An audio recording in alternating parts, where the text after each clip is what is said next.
Assalamualaikum warahmatullahi wabarakatuh. Perkenalkan, nama saya Andika Sayono dari kelas 1D3 Prodi Teknik Elektronika. Di sini saya akan menjelaskan tentang mengenal paket switching, solusi pengiriman paket data untuk jarak jauh.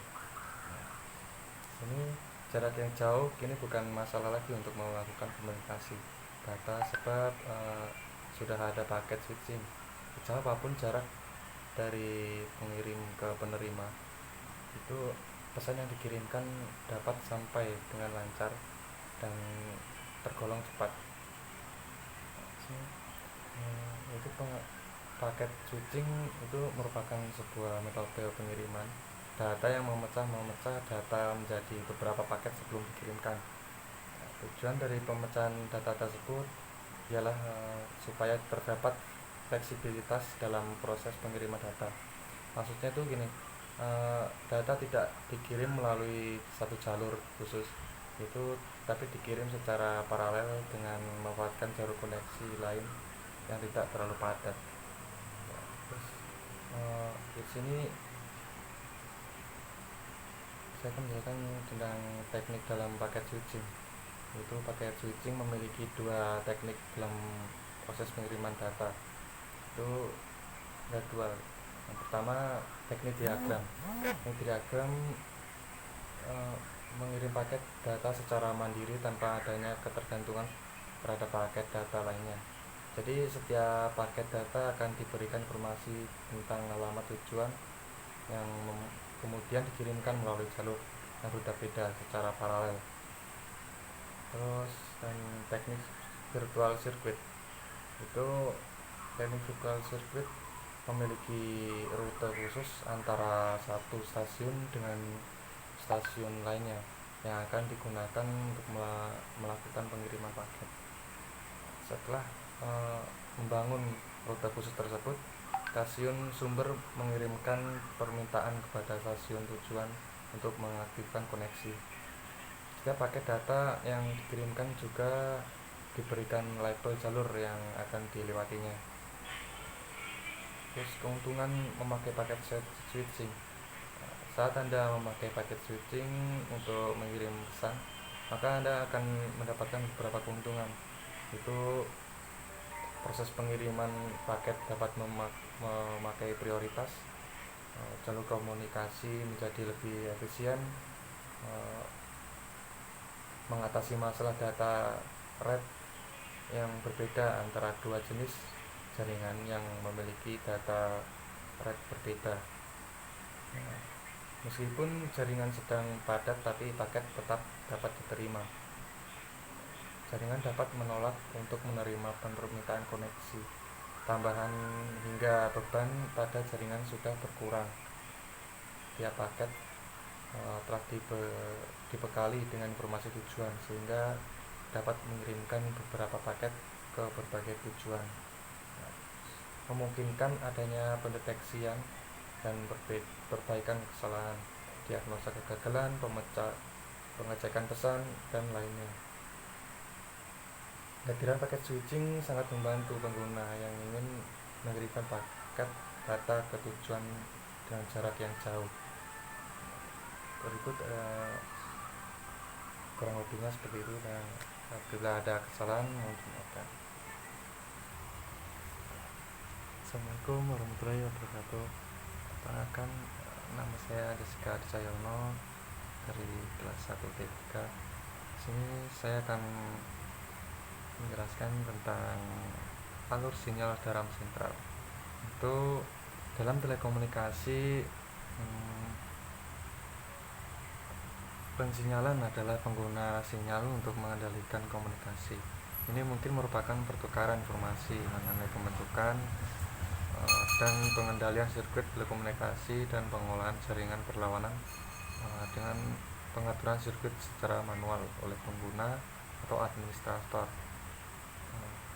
Misalnya pengiriman sinyal dari ujung transmisi sirkuit telekomunikasi untuk menginformasikan pengguna di ujung penerima bahwa pesan akan dikirim. Setelah itu, adapun fungsi dari signaling adalah sebagai berikut. Yang pertama itu memberikan dial tone, nada panggil, ringing atau panggilan, nada sibuk, dan lain-lain. Kemudian yang kedua, mengirim nomor yang dipanggil ke sentral. Yang ketiga, pengiriman informasi antar sentral yang menyatakan panggilan tidak dapat dilakukan atau percakapan sudah selesai atau hubungan sudah bisa diputuskan. Dan keempat, mengirim sinyal untuk membunyikan bel panggilan. Yang kelima, pengirim informasi dibilling. Informasi itu dibilling. Pengiriman informasi billing. Yang keenam, pengiriman informasi untuk keperluan routing dan pemeliharaan status perangkat atau terang.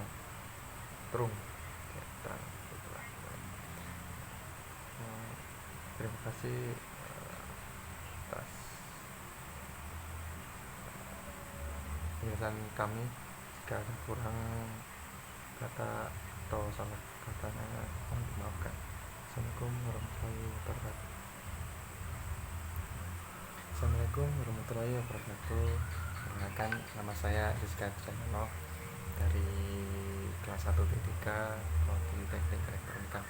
Di sini saya akan menjelaskan tentang Next Generation Network NGN. Apa sih Network Generation NGN? Itu saya akan menjelaskan sedikit tentang Network Generation ini. Itu Next Generation Network NGN adalah teknologi telekomunikasi masa datang yang kebetulannya sudah mulai didengungkan sejak tahun 2000-an awal. Para pembuat peralatan telekomunikasi besar seperti Siemens, Ericsson, Nortel, dan lain-lain telah berjasa membangun teknologi telekomunikasi dunia sampai teknologi terakhir yang sedang marak, yaitu 3G. Bagi yang pernah merasakan 3G di Indonesia, maka kecepatan rata-rata sekitar 500 kbps, kecuali jika Anda cukup dekat dengan base station atau peralatan HSDPA, mungkin bisa mencapai 2 Mbps atau lebih.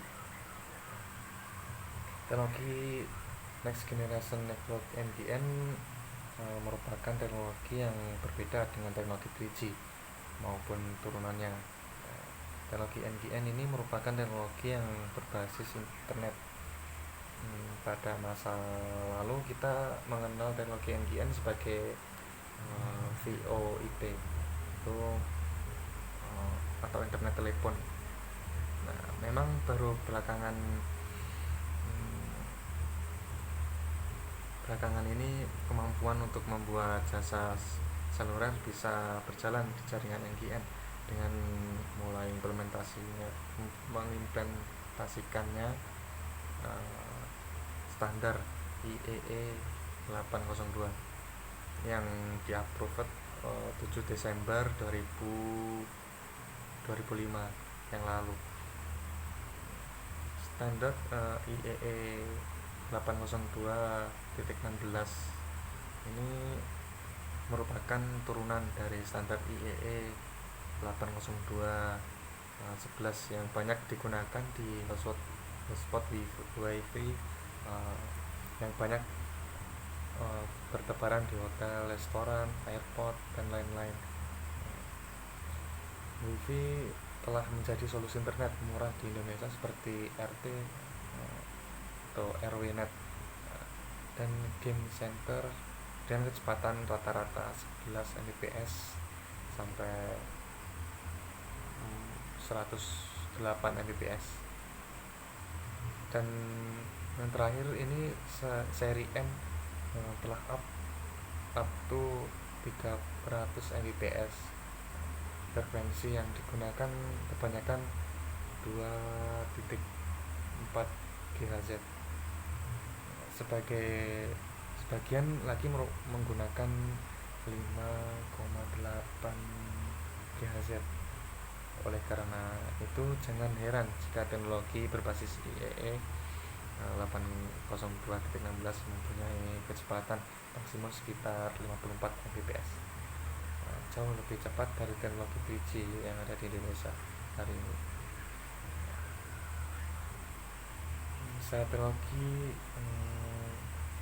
IEE 802.16e mempunyai kecepatan maksimum sekitar 54 Mbps, mampu untuk mengcover sebuah kota atau metropolitan area network main.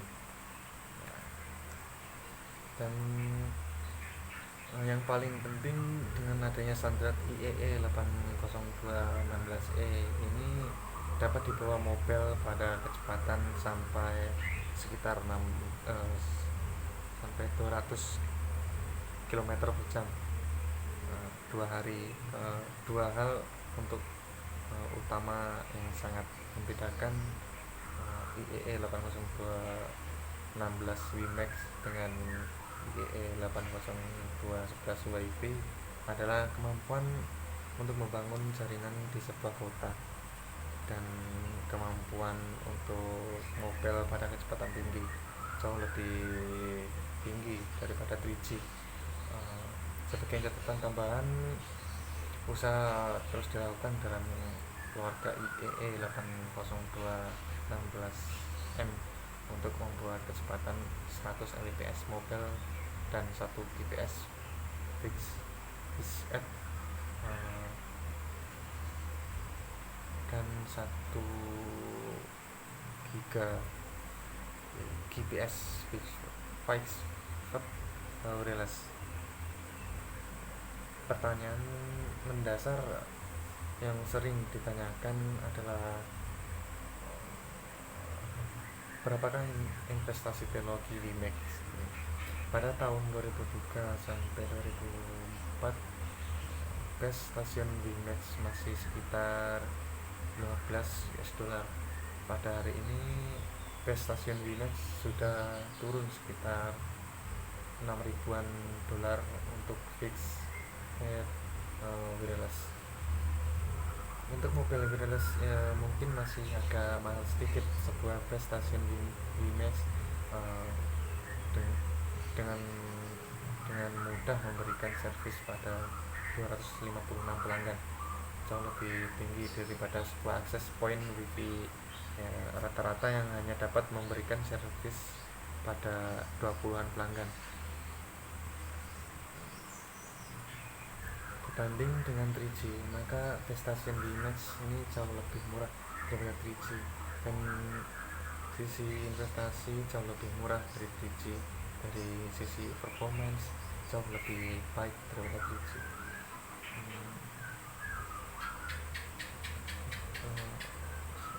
Itu saja yang dapat saya sampaikan. Kurang lebihnya saya mohon maaf. Bila ada salah kata mohon dimaafkan. Assalamualaikum warahmatullahi wabarakatuh. Assalamualaikum warahmatullahi wabarakatuh. Perkenalkan, nama saya Jessica Jayama dari kelas 1B3 Prodi Teknik Berangkat. Di sini saya akan menjelaskan tentang Voice over Internet Protocol atau VoIP. Ini